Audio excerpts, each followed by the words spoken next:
നമസ്കാരം. 18ാം ലോക്സഭാ സമ്മേളനത്തിന് തുടക്കമായി. കേരളത്തിൽ നിന്നുള്ള എംപിമാർ സത്യപ്രതിജ്ഞ ചെയ്തു. മലയാളത്തിലും ഇംഗ്ലീഷിലും ഹിന്ദിയിലുമാണ് എംപിമാർ സത്യപ്രതിജ്ഞ ചെയ്തത്.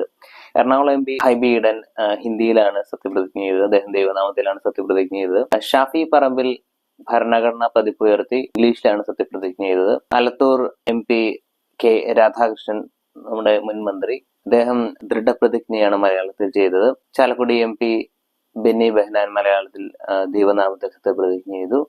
ഡീൻ കുര്യാക്കോസ്, ഫ്രാൻസിസ് ജോർജ് അടക്കമുള്ളവർ മലയാളത്തിൽ ദൈവനാമത്തിൽ സത്യപ്രതിജ്ഞ ചെയ്തു. സുരേഷ് ഗോപിയും മലയാളത്തിൽ ദൈവനാമത്തിലാണ് സത്യപ്രതിജ്ഞ ചെയ്തത്. I, Shafi Parambil, having been elected a member of the House of the People. मैं हाइबी ईडन जो लोकसभा का सदस्य निर्वाचित हुआ हूँ. കെ രാധാകൃഷ്ണനായ ഞാൻ ലോകസഭയിലെ ഒരു അംഗമായി തെരഞ്ഞെടുക്കപ്പെട്ട